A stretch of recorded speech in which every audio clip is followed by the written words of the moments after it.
Hello, everyone. Welcome to our first meetup for Women Techmakers Berlin in May.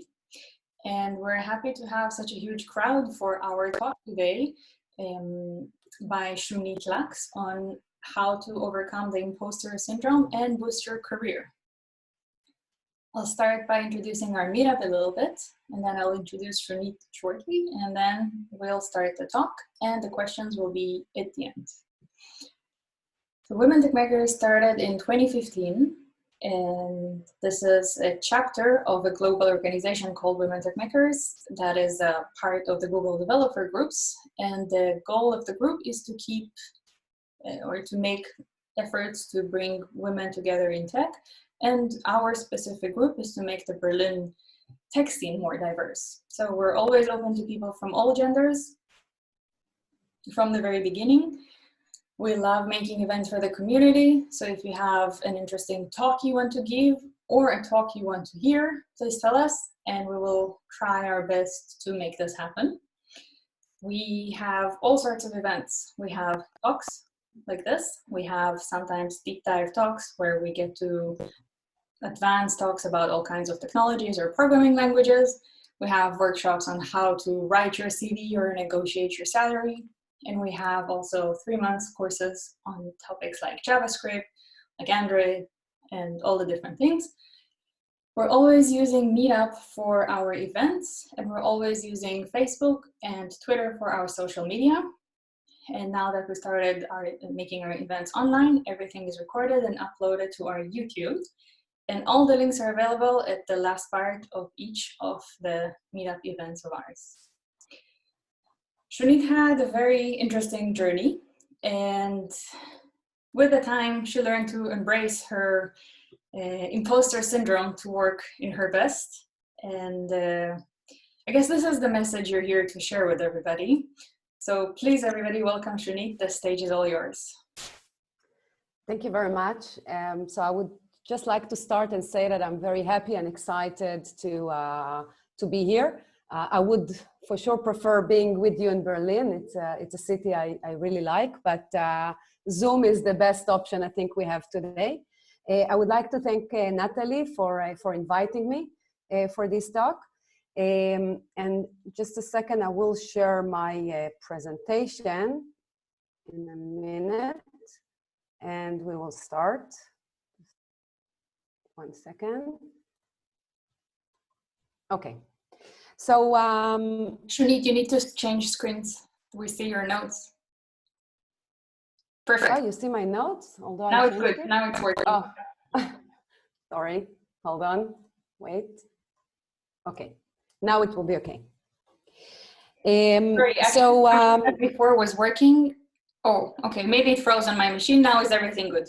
Not interrupting. Please continue. Okay. So today I would like to share with you my personal story, how I was able to overcome the imposter syndrome, or I wouldn't say overcome, I would say live happily with this syndrome and boost my career. At the end, I will give you more details about my career, but I would actually like to start at the beginning of everything. So my career in product management started when I was around 30. That was my age. I was already a mother of 2, and I got my first role as a junior product manager. I have to say that I had no idea what I want to be when I will grow up, how I want to navigate my career. And I was mainly had a lot of self-doubts about myself. And about my capabilities and my ability, and I basically thought that I'm very good in understanding the business, but not more than that, and this is part of what I'm going to share today. I spent the next 5 to 6 years, more or less, in different product roles. I was always appreciated as a business-oriented person, a very nice person to work with. But I had a lot of self-doubt and a lot of questions internally about myself, and I was mainly thought that I'm not good enough. That was part of why I was not steering my career to any, I would say, any role. After 5-6 years, I was actually nominated to become a director of product management. And I was sure it happened by mistake or because I was lucky. My story that I want to share now started at, it was around 2013. I was already 37, and I was a director of product management. I want to share with you what I was thinking about myself back in those days. And the reason I'm sharing it in a very open way is that at the past, I would say few months, I had a lot of discussions with men and women, by the way. It's not a gender thing. And I found out that many of us have a lot of self-doubts, and we think the worst things about ourselves. So I wanted to share this because what I'm going to present in this presentation is what I did and what tools I used in order to overcome it and to be able to boost myself and have a more higher positions a few years later. So the first thing I was thinking about myself is that I'm actually not good enough in what I'm doing. I don't have a degree. I started my career after I had some personal challenges with my family, and I couldn't go to the university. I had no money and no time. I had to survive and start working. So I didn't have a degree, and that was always a very bad spot for me, the way I was looking at myself. I always thought myself as a not detail-oriented, not data-driven, and when everyone were talking and backing themselves with a lot of data, I didn't have it, and I felt always that it probably means that I don't know enough. I had a lot of good gut feelings or intuition, but I didn't know how to explain them, and I always felt that I look stupid by not being able to explain myself and backing up what I'm saying with data or with more details. I was missing a lot of buzzwords, and I always felt with other colleagues that they knew what are the buzzwords. They knew about all the big companies that succeeded, the startup that had exits, the nice marketing words, and I felt that I'm not at the same scene with them. I'm not able to have the same language. I'm not executive enough. I am too dominant, and that will not be good enough to become a C-level or a VP. And that I'm not technical enough. I didn't have any development background. And as a product manager, it was seen as a problem or as a challenge. And most of the time I was thinking to myself that soon everyone will see it, and then they will understand that everything I'm doing is because I'm lucky and not because I'm good. And with those thoughts, I was working my days in and day out in the office. And then at the same time, the business of my company was declining dramatically. The CEO and big part of the management, including my manager that was the VP product, left the company. And a new CEO was appointed. Now, the situation right before the management left the company was that I had a VP product that I was reporting to. And he was a very nice and smart person, but I always felt that that I'm basically leading the group, and still I felt that I'm not deserved to become the VP. So it was like this mixed feeling of I understand that I have a value, but I don't really understand my value, and I don't understand how I can become the leader. And then I don't know how it happened. Well, I know I decided to fake it and to apply for the open VP position. And the reason I did it is because I understood that there's no magic and there's no fairy tale that will come and just select me and decide to promote me. And the only way to push myself and to be able to be promoted to to other roles will be to fake it and to push myself and to try and be the one that really believes in this in himself. And this is what I did. I applied for the VP position. I discussed with the new CEO. He was before that the VP sales of the company, so he already knew me and he knew the company. And I told him that I would like to become the VP product of the organization. And then he told me, listen, you're a talent, you're very professional, you're very business oriented, but you're not authentic, and you perceived as aggressive. But he told me, I'm willing to give you a few weeks to prove me wrong. Now let me try and share with you what I felt when we had this meeting and he gave me this feedback. I basically felt that I'm naked in front of everyone, and that he actually sees now what I was thinking about myself. And I spent a few long sleepless nights. I'm not shy to say that I also had a lot of tears and a very painful dialogue with myself, because it's not easy to get this rejection. And it's not easy to be in a position where I already, I took everything I had inside me, decided to fake it and to push myself to a limit. And then someone stopped me at this limit, and he basically told me, you're not good enough, this is what I thought about myself. So it was not very, very easy with myself. It was not very easy to hear it.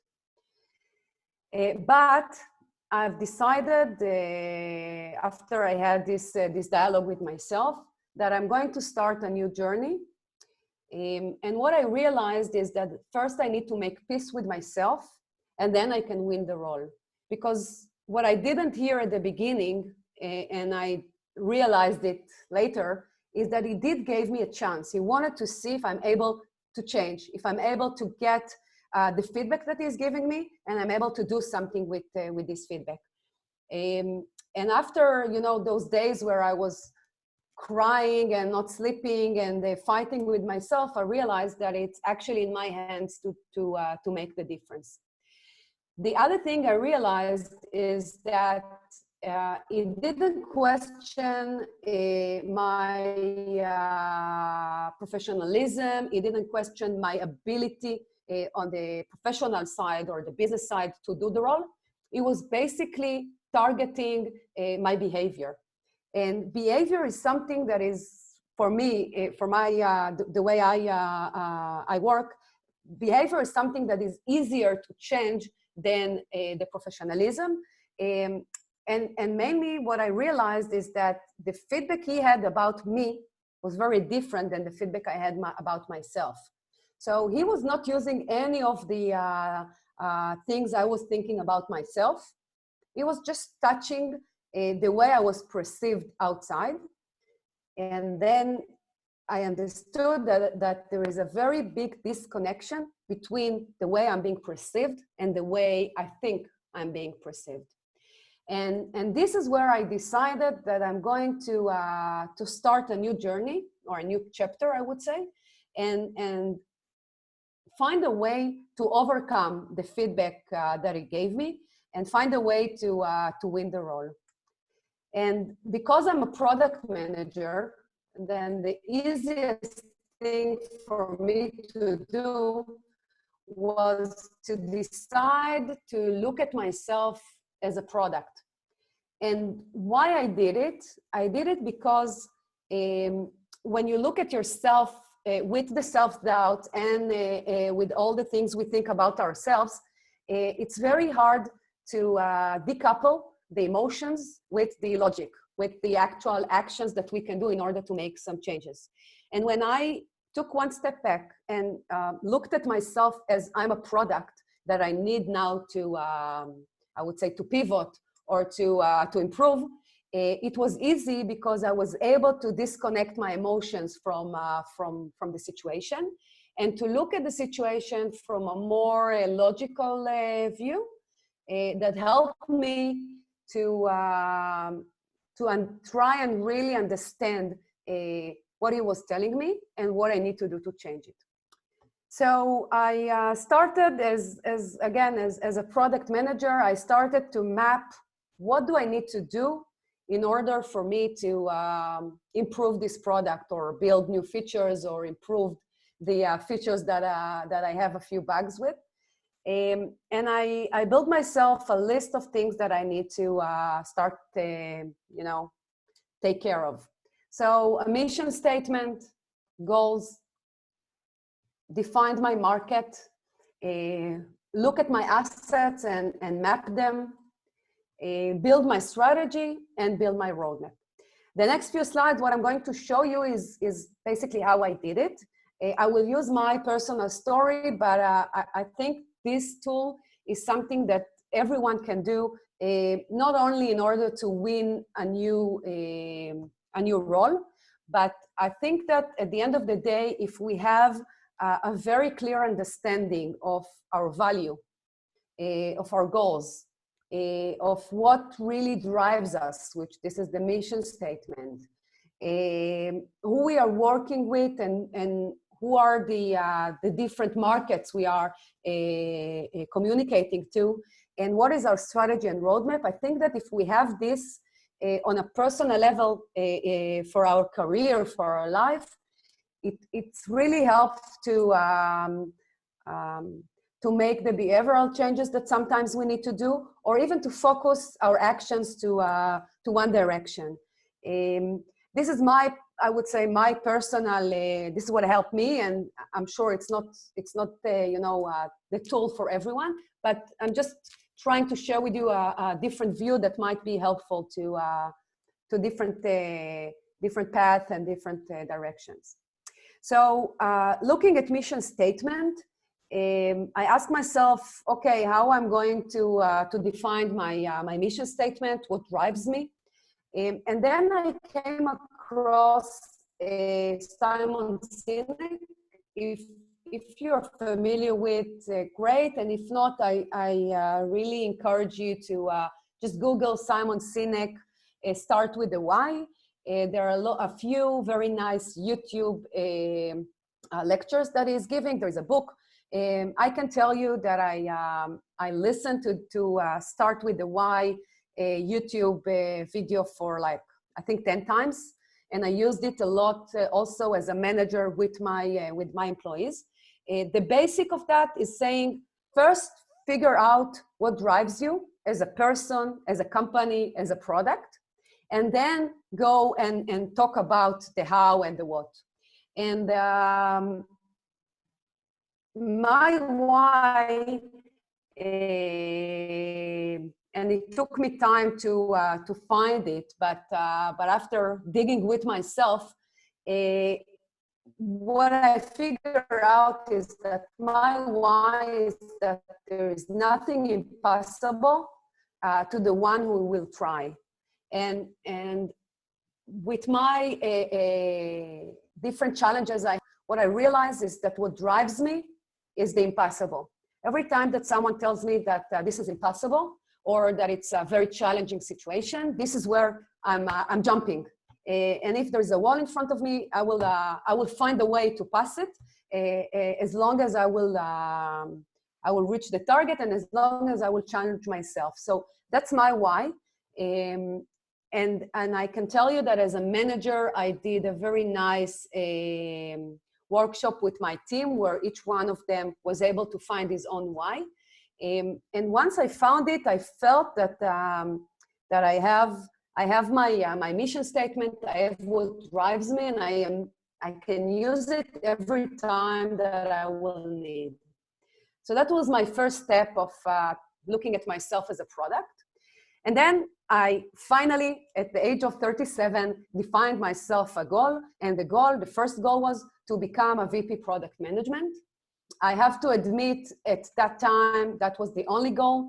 I was not able yet to think about myself and to see myself in, I don't know, 5, 6, 10 years from where I stood. But at the end of the presentation, I will share with you the other goal I had during this journey, and that's I'm actually reaching those days. So the goal I defined is I wanted to become VP product management. And that was the first time in my life, in my professional life, that I said, this is what I want. And it was not easy, because when you define the goal and you will not reach it, then you will feel that you failed. But still, I pushed myself to do it and to define this goal, because I believe that this is part of the energy I needed in order to win what I wanted. And then I realized that I need to define my market. And in my case, the market was everyone that was relevant and to basically promoting me. And the market that I marked to myself was the management team, the new CEO, the investors of the company, my peers, and the employees. Because what I realized is that the reason I got this feedback from the CEO was because he looked around, he asked people from the management and outside of the management, and the feedback he came back with came from some of my peers, some of my employees, and some of other colleagues. So I understood that I need first to map the different people that are my market, and I need to act upon it. So first I marked them, and then what I did is with the ones I felt comfortable, so it's not something I did with everyone, but with a few management members and with a few, them for coffee with me, and I asked them straight to get their feedback. I wanted to understand, and again, because I looked at myself as a product, it was easier for me to get also a bad feedback, although it's never easy. But I did it because I wanted to understand what are my pain points, what are the weaknesses, and why I got this feedback. So I spoke with different management members, and I spoke again and again with the CEO, and I spoke with other peers and employees. And what I realized is that because I'm trying always to look very strong, and because I'm not sharing my emotions too much, and because I'm not feeling very comfortable with myself, and I have a lot of self-doubts, what I understood is that what's coming out when people are meeting me is that I'm frustrated. I'm sometimes can be perceived as aggressive, and that they don't see any other part of myself beside very strong and frustrated person.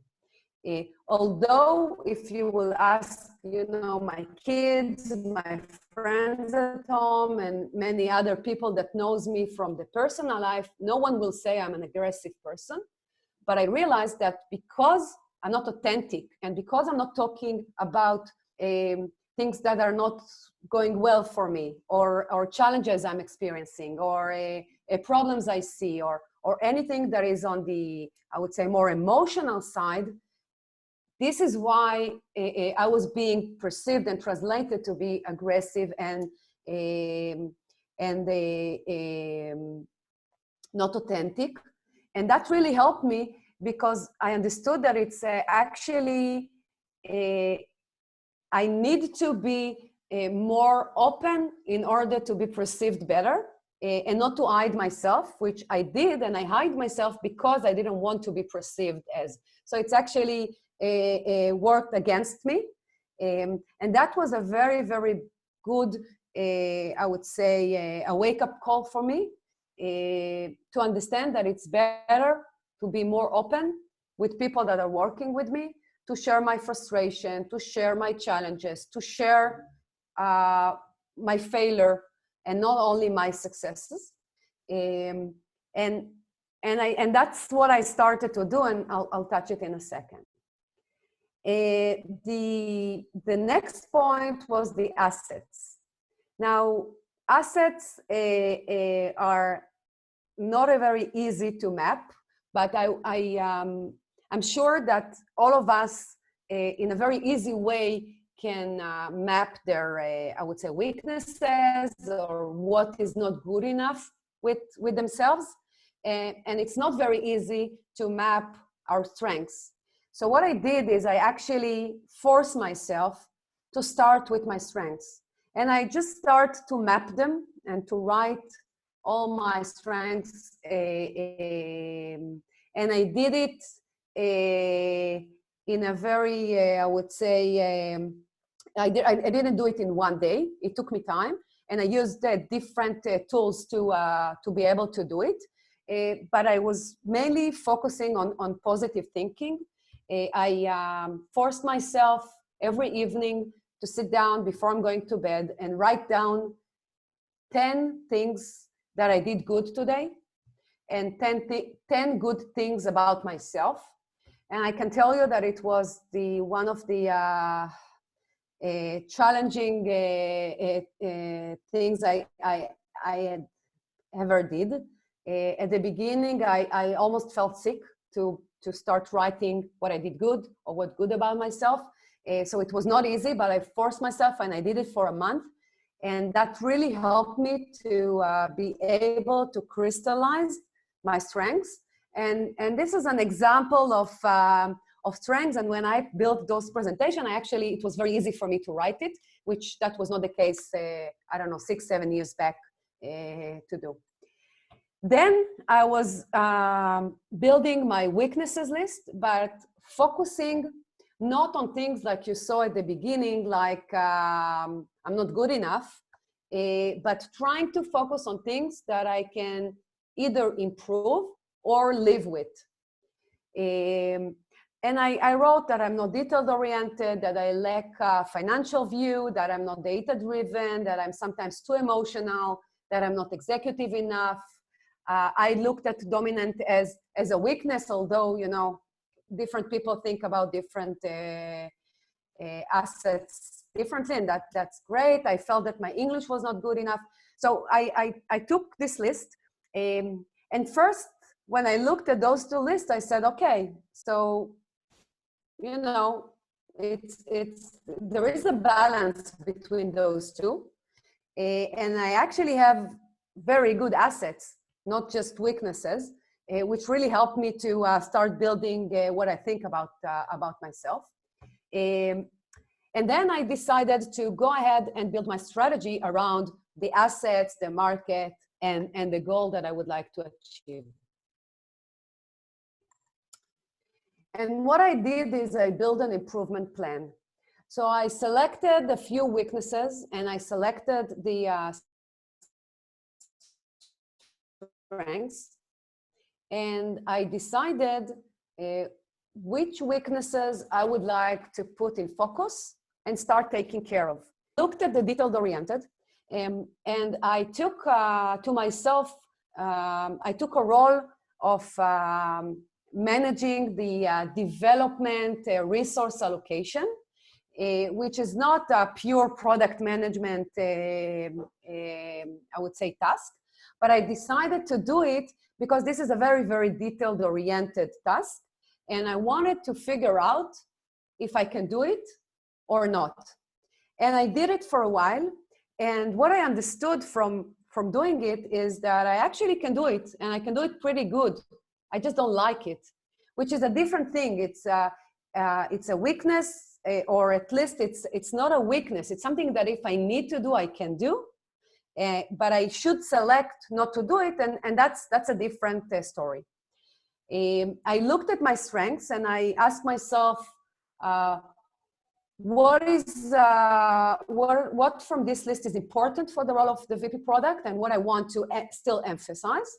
And from the weaknesses, there were a few things that I actually decided that I'm going to focus and study, like financial understanding, like improving my English, and a few others. So I actually built to myself an improvement plan, focusing on like 2 or 3 weaknesses and highlighting some strengths and making sure in my internal voice, reminding myself every day what are my strengths and what weaknesses I'm willing to live with, and what weaknesses I'm actually pushing myself to improve.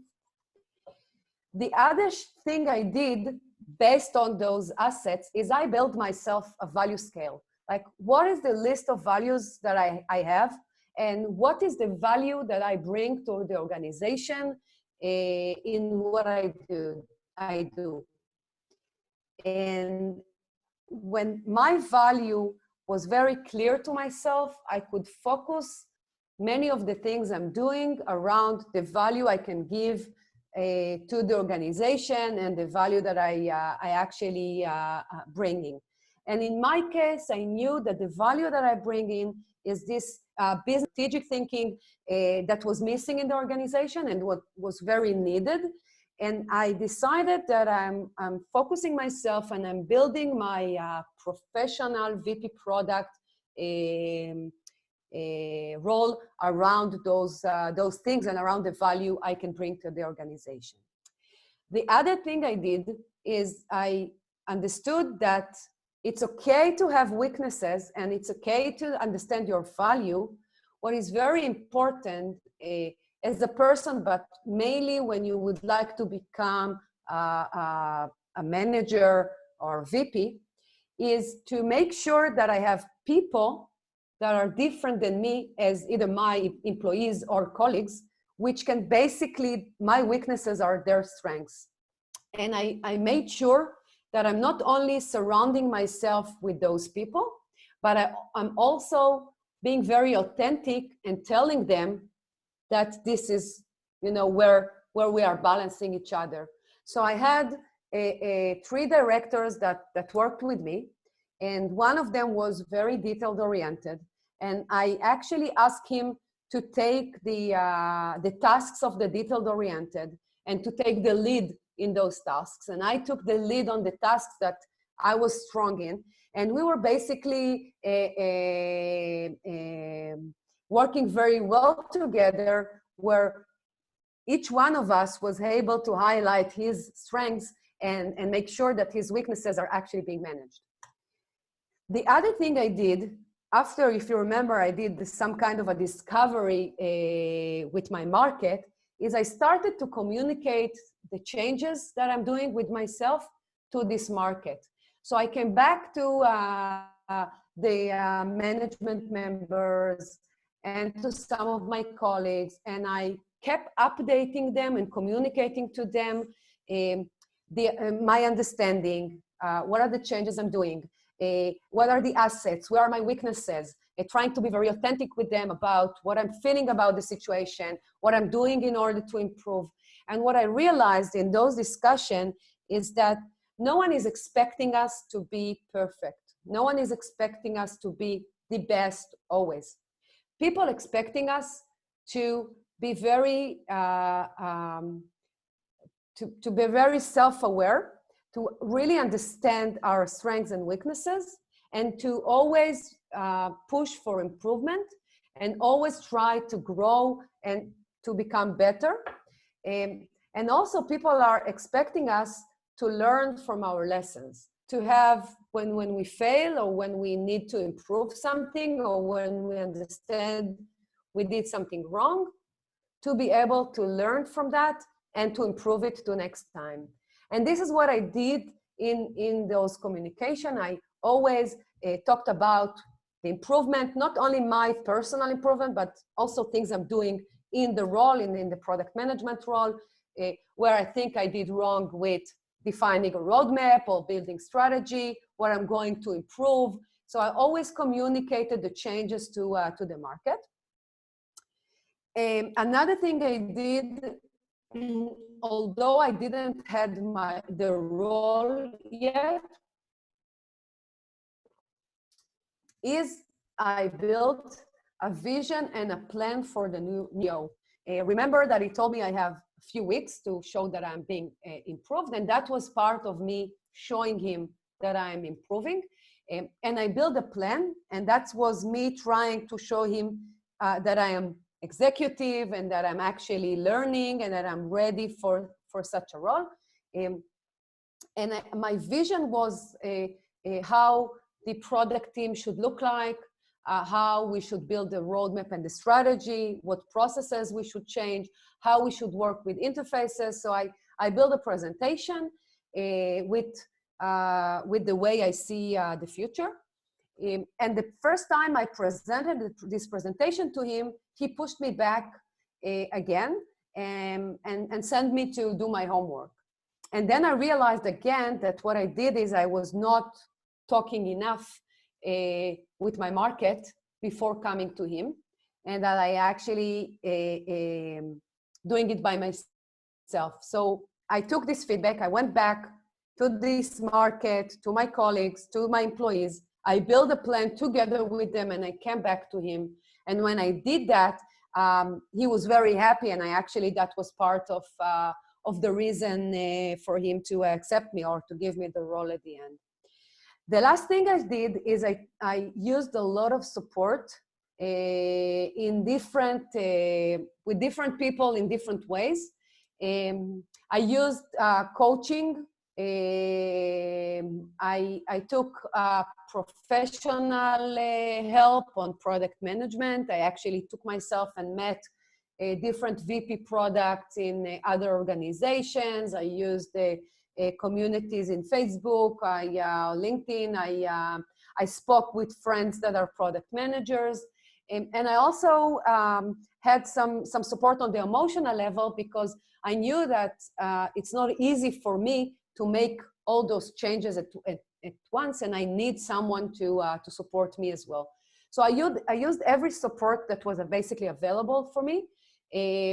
I had friends that had a marketing agency. I asked them to help me. I had friends on the product management. I asked them. So I really used everyone that was willing to support me in order to do everything I just presented and more than that. And that basically took me to the roadmap, which the roadmap is more or less what we just discussed, is I ask for help, and I always focus on improving my weaknesses. I spent time, I've spent money, and a lot of my focus on building my own roadmap, not just to win the role, but also right after that. And I was very proud, and I was very authentic to tell everyone about this, about the changes I'm doing, about the lessons I'm learning. And what I found out, that as authentic as I was, I got even better feedbacks, and I was able to improve myself. And I was mainly able to start bridging the gap that I felt at the beginning between how I'm being perceived from the outside versus the person I am at home with my family and with my friends. My story ends at the point where after I got the VP role, 2-3 months later, the CEO called me and he asked me to take the pre-sale team. So VP product and pre-sale. A year later, I was appointed to become also the chief marketing officer of the company. And I was basically holding 3 positions that are usually between 2 to 3 VPs are taking those positions. And I did it by myself, of course, with a very, very talented team that worked with me. But I was the management member that took those 3 roles. A year later, at 2018, the CEO called me and told me that it's a good time to sell the company, and that as now I'm his right hand, he would like me to come with him and start pitching and looking for investors that will be willing to buy the company. And we spend around 6 months pitching to banks and investors and VCs about the company, where he, as a CEO, but also as a VP sales, he was the one responsible of bringing them and then negotiating with them, but I was the one responsible of doing the actual sell. I built presentations, and I was giving the story of the company and the strategy and where the company is going, and why this is such an amazing asset to buy. After 6 months, we were able to sell the company in a higher price than anyone expected, including our own investors. The buyers of the company were Vista Equity Partners. This is a very, very big VC in the US. They invest mainly in software companies. And after they acquired the company, they decided to merge this company with a US-based company, which was part of Vista portfolio. And it was basically two companies, two management teams that had to become one. And I found myself, only myself and the CTO of the company being asked by Vista to be part of the merged company executive leadership team. It was a company, it is still a company of more than 500 people, a global company with offices in Europe, in the US, in Israel, and in India. I spent a year working with a US-based VC and merged a big company. And after this year, I realized that I need now to have my second goal and do myself again this, this journey of what is my mission statement, what is my strategy, what is my roadmap, what are my goals. And I decided that I feel strong enough and capable enough to set my own company. This is something that it was always my dream, but I never believed that I will have enough courage to do. And today, since January 2020, which was a few months back, I actually CEO of my own company, where I'm working with startup companies and with medium-sized high-tech companies, and I'm doing mentoring and consultancy around strategy, product management, and marketing. And I can tell you that if I would not do the journey I did to win the VP product role, I would never be where I am today, professionally, but also personally. And for me, that was a changing point in my life. Beside boosting my career and help me to be where I am today, a lot of things changed in my personal life. I realized that I'm becoming more happier, that I have more patience to my kids or to the family. I have less self-doubt and more confident in what I'm doing, which would really help me to be more calm and actually to become a better person on my day-to-day. And part of this journey that I did, what I promised myself is that I will do whatever I can to help people to do the same, not as my professional or my company goal, but as my private goal. And as of January, this is part of what I'm doing. I have a few meetups like this that I'm going to give the presentation. So if I need to summarize everything we just heard and to have like, what is my 2 cents or what are my like 3 things I want you to take out of this presentation, is the first one is that you will succeed only if you will believe that you can. And for me, it took me time to realize that if I don't believe in myself, there's no one that will believe in me. And there's no one that will push me if I'm not pushing myself. And in order for me to believe myself, I need to work hard and to get there, to be there. And this is basically what I did with the assets and the strategy and the roadmap. So this is one thing I realized during this journey. The second thing is fake it until you make it. Part of being confident is doing this internal work and work on yourself, but as it takes time, and no one wants to wait now years until he will be able to really be there. Sometimes we need to fake it.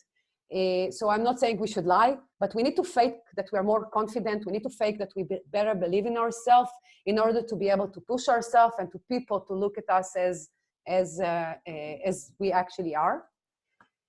And the last thing that is really helpful for me is all of us as people tend to say very bad things about ourselves.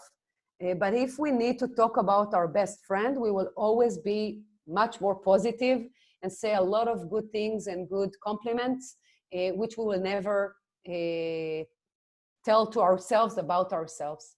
So what I actually start to convince myself or to teach myself to do is to look at myself as a best friend. So if I would be the best friend of Shounit, what should I tell her? What should I tell about her? So if I was failing, or I had a very bad meeting, or a very bad presentation, or I was not succeeding in something I was trying to do, should I really look at myself and say, you see, you're not good enough? Or should I say, as my best friend would tell me, that's okay, this is how you learn, take the good things and the bad thing out of this experience and use it for your next meeting or your next presentation.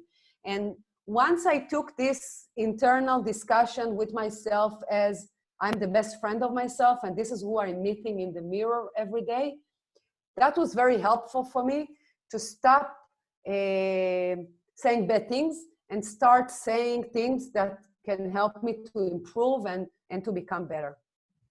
So this is my my story, and this is my I don't know summary of my 2 cents.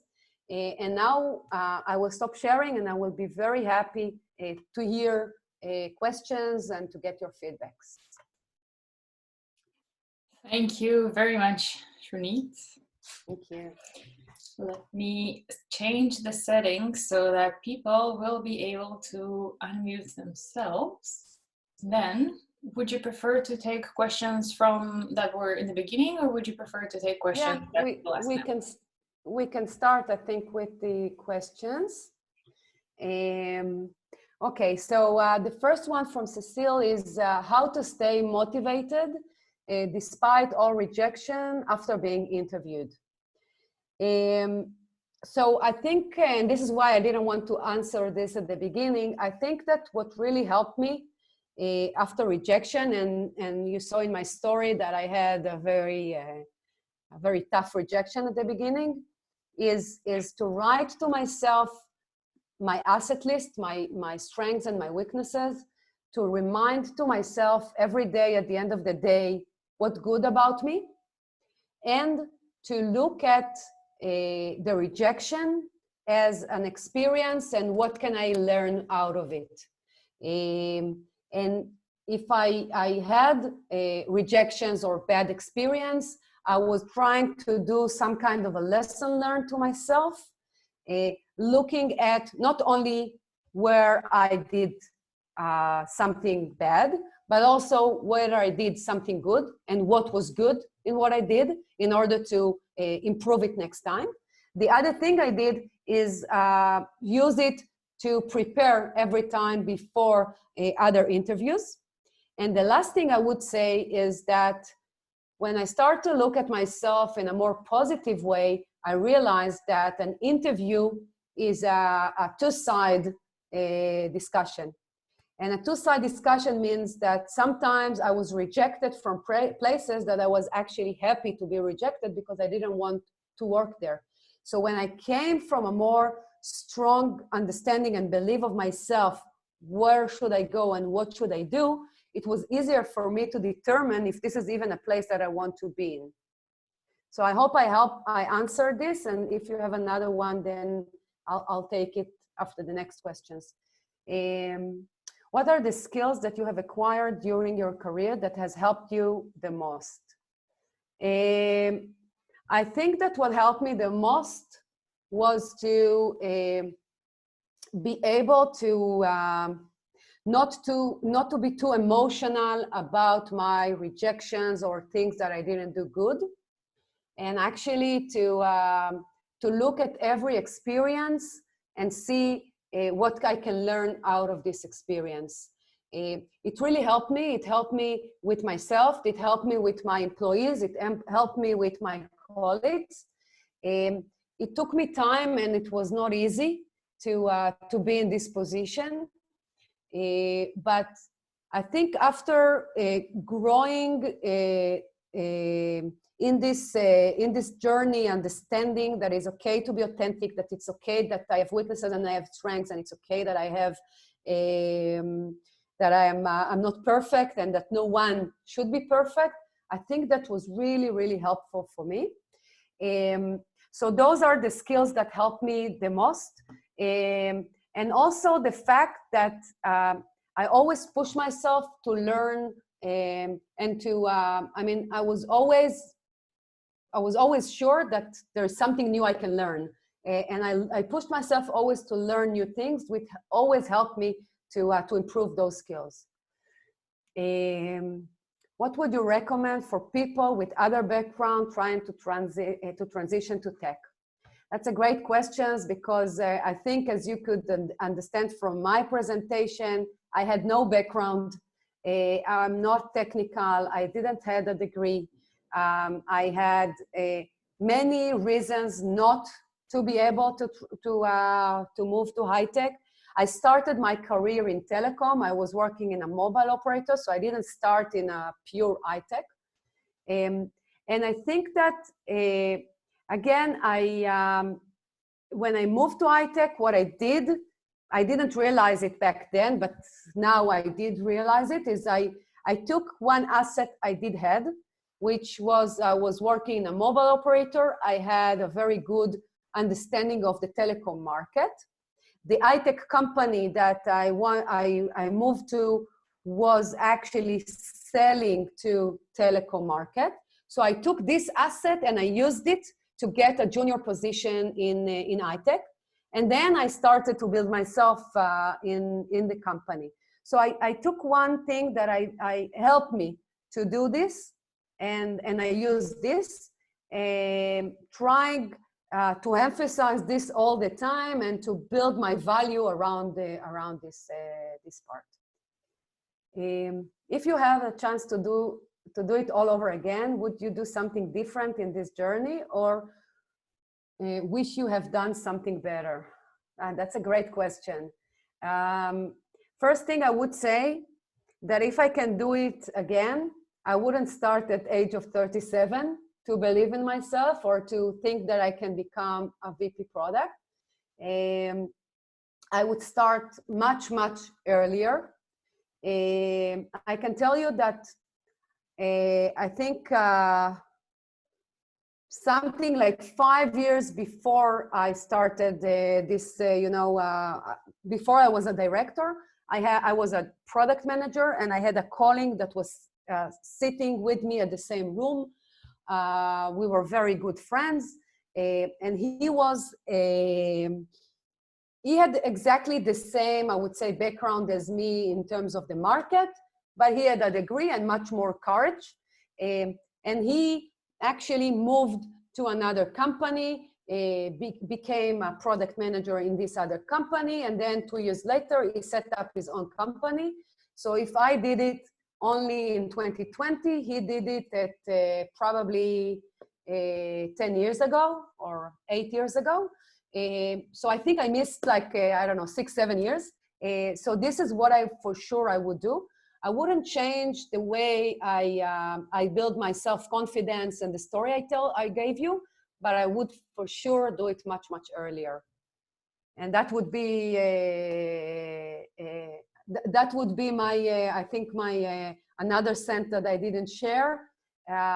don't be afraid of trying and pushing yourself and starting early. There's no reason why not to do it. But remember that it's a lot of internal work to push yourself forward. Thank you for the compliment.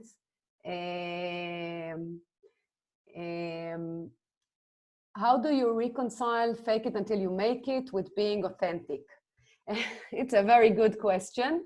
And I agree that it's not exactly going together, but I would say that there are places that you should be, no, I would say that there are degrees of being authentic. You can be very authentic if you feel very comfortable with yourself. But if you are not there yet, you should start by not faking being authentic, but faking a self-confidence. But I agree that you shouldn't do it without working on yourself and on your self-confidence. So I'm using fake it until you make it, just in order to bridge the gap and not to wait 7 or 5, 6 years like me until you are ready. So that's where I'm. That's, I would say, the way I'm recommending to do it. I think that covers it for the question. I was browsing those as well. Good. So you seem to have caught the last written one. Maybe somebody wants to unmute themselves and ask something. If you want, just go ahead. I'll be very happy.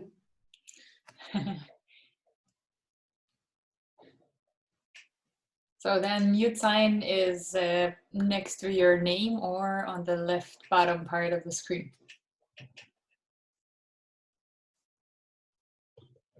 I would be very happy to hear feedbacks or questions or anything. Feel comfortable. Hello, I have one question. It's very difficult for me to pronounce your name. Sorry for that. Shounit. Yeah. Shounit, okay. My question is that your career has a very, not say so much, but there's a large change between chief product owner or officer and chief marketing officer. So from my perspective or my experience, the product management and the marketing has somehow different responsibilities and roles. And for me, marketing is always very challenging because I was in the field for product management. And then I'm thinking about why you have this kind of career change and how can you manage it? It's very inspiring actually for me. So it's a great question, and thank you very much for asking it. So if you remember at the beginning, I said that I'm not, I didn't have a development background. I'm not detailed oriented, but I'm a very business oriented person. And after I got the role of VP product, what I did, and it was not only because of my personal capabilities, it was also very aligned with the needs of the company. But what we realized, the CEO and myself, is that we need to do a change in the company and make the product management team more business-oriented and more outbound-oriented, I would say, and less technical-oriented. The reason for that, there were two reasons for that. The first one is that we wanted to build a company that will be able to sell value-based selling and higher value to customers. And the second thing is that internally we had a very strong development team and very strong system architect team, which we could rely on. So what we did is we built and this is, I have a full presentation about this, so we can do that. But what we did is we did a change to the product team and made the product team more business oriented, focusing on the market, the value, the business. And we build the development team in a way that they will be able to be the ones doing the more detailed specifications, I would say. Once we did it for the product team, it was very, very clear that we need to create a very strong alignment between the strategy, the product, and the marketing. And because again, because I'm a very, my value was very strong on the business side and on the outbound side, then it made a lot of sense. I can tell you that it took time. We had a VP marketing that left the company, and the CEO asked me if I'm willing to take this position. And I told him, let's wait a bit. I'm not sure I'm ready yet. And then we had someone came for 1 year and he left after a year. And then I came back to him and I said, okay, now I feel that I'm ready. And actually, I can tell you that combining the product and the marketing made a lot of sense on the business side to the company. We were able to improve, to grow the revenue. We were able to have a better EBITDA, and we were able to have a higher booking from customers. And that helped us to sell the company at a higher price at the end. I can also tell you, and that's why I was laughing at the beginning, is that when Vista acquired us, they were very confused. They said, based on the best practice we are familiar with from our software companies, you can either be a CPO or a CMO. We don't have a title for a person that are doing both. But after a few months where they saw me doing both, they actually said that they are very happy from this combination, and they wanted this to be the way we are doing it. So I hope I helped with the answer. Yes, thank you very much.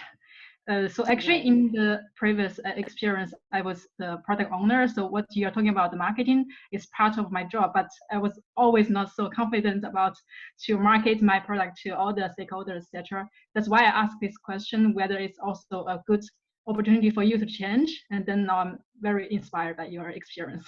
Thank you. Yeah, great. Thank you very much. Any other questions?